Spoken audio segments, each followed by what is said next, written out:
Halo, selamat datang di Jadi ASN bareng saya Nazla. Yang kali ini kita akan membahas materi statistika.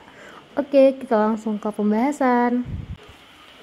Nah, kali ini kita akan membahas tentang statistika yang akan membahas beberapa sub materi dari atau tentang statistika.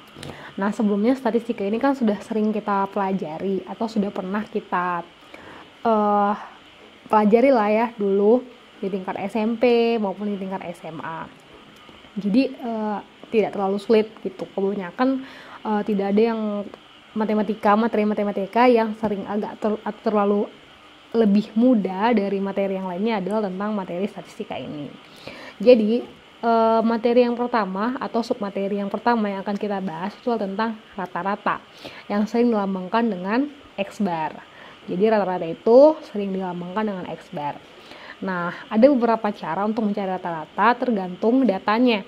Nah, untuk data tunggal kita mau mencari data tunggal. Nah, kalau data tunggal itu yang misalnya dia ada angka dari suatu soal yang dia disebutkan, misalnya angkanya itu ada 7, 6, 8, 2, 4 dan seterusnya. Nah, itu kita hitung, kita jumlahkan keseluruhan datanya, kemudian kita bagi dengan banyak data. Jadi kita hitung berapa datanya, misalnya ada 7 atau 8 data gitu ya, kemudian kita bagi, maka itu kita peroleh yang dinamakan dengan data tunggal atau rata-rata dari data tunggal. Kemudian ada rata-rata dari data frekuensi yang biasa disajikan dalam bentuk tabel seperti ini. Misalnya datanya itu adalah X1, X2, X3, X4 dan seterusnya sampai ke Xn. Kemudian ada frekuensinya F1, F2, F3, F4 sampai Fn. Nah, kalau datanya seperti itu, maka kita mencari rata-ratanya dengan X bar sama dengan jumlah semua data per banyak data atau sama dengan sigma Xi atau dikali Fi per sigma Fi.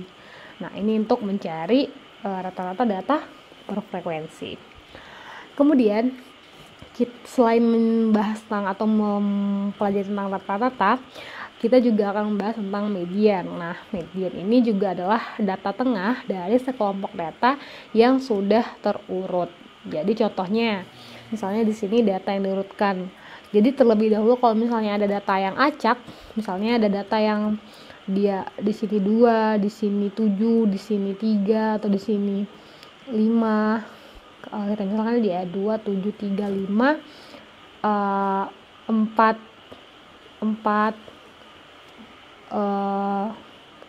6 gitu ya, dan seterusnya. Dan ini kan tidak berurut.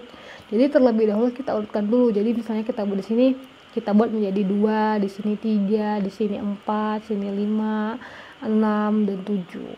Jadi kalau sudah kita urutkan baru kita cari mediannya.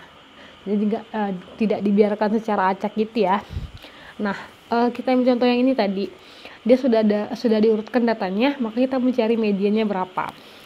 Nah, untuk mediannya itu kan tadi katanya data tengah. Berarti kita lihat data yang berada di tengah. Caranya mudah ya, kalau misalnya dia jumlah atau n dari datanya itu ganjil, maka kita lihat misalnya di sini ada 4, 1, 2, 3, 4. Nah, 1, 2, 3, 4. Nah, maka yang di tengah adalah angka 6. Maka mediannya jelas yang ke-6 atau data yang ke-6. Data yang 6 nih. Bukan yang ke-6 ya, data yang 6. Ya, berarti data yang ke-5 kalau dari urutan datanya. Data yang ke-5 yaitu 6. Nah, kalau misalnya itu tadi datanya dia jumlahnya ganjil. Gimana kok jumlahnya genap? Nah, kalau genap, kita tinggal menjumlahkan data yang berada di tengah. Jadi kalau misalnya kita hitung di sini 1, 2, 3, berarti kan yang di tengah 5 dan 6 kan harusnya. Nah, 5 ditambah 6 itu kemudian kita bagi 2, maka itulah yang menjadi mediannya. Jadi kalau misalnya dari data yang ini setelah kita urutkan juga, maka kita peroleh mediannya adalah 5,5. Itu untuk median atau data tengah.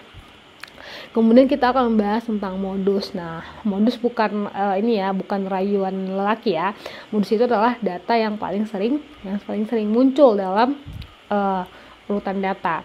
Jadi kalau misalnya di sini ada data yang diurutkan, ya, semuanya harus diurutkan dulu. Jadi data-data yang secara acak tadi itu kita urutkan dulu. Kalau misalnya di dalam soal ditemukan data yang tidak berurutan, maka kita urutkan terlebih dahulu. Nah, setelah kita urutkan, baru kita cari data yang sering muncul. Nah, 2 ini muncul sekali, 3 juga sekali, 5 2 kali, 6 itu sekali, 7 3 kali, dan 8 sekali. Maka jelas yang paling sering muncul adalah angka 7, maka itulah modus dari data ini. Kita buat angka 7 karena dia sering atau muncul yang paling banyak. Kemudian kita masuk ke rata-rata gabungan. Nah, rata-rata gabungan adalah rata-rata yang diperoleh dari hasil penggabungan rata-rata 2 buah kelompok data atau lebih. Nah, misalnya di sini ada kelompok 1, dia rata-ratanya misalnya ada X1 dan dia banyak datanya adalah N1.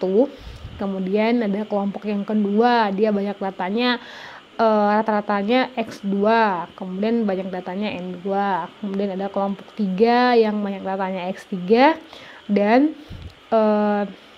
banyak datanya adalah N3.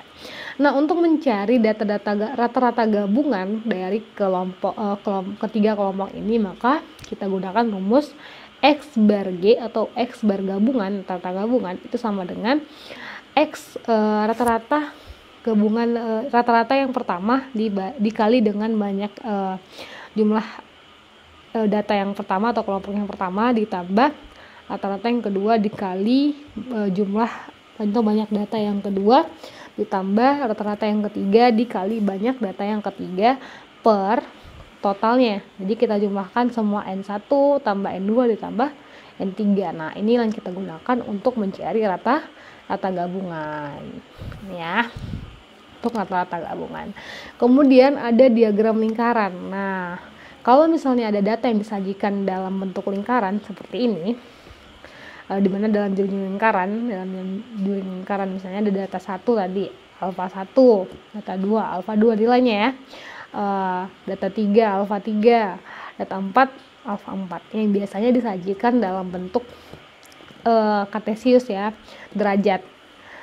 Jadi rumusnya itu yang pertama, dia besar sudut yang pertama itu dibagi besar sudut yang kedua, yang dimana itu dilambangkan dengan data 1 per data 2. Nah, yang kedua itu alfa 1. Kalau kita mau mencari rumusnya di sini alfa 1 per 360 itu sama dengan data yang pertama per total data. Ini yang biasa kita gunakan jika data yang disajikan dalam bentuk lingkaran. Nah, nanti pembagiannya ini dibuat dalam juring-juring lingkaran. Nah, itu sekilas tentang statistika yang mungkin mudah atau lebih gampang untuk kita pelajari dan kita pahami. Makasih banyak udah nonton video ini. Semoga dapat bermanfaat bagi teman-teman untuk menjadi seorang ASN. Sampai jumpa di video selanjutnya di Jadi ASN.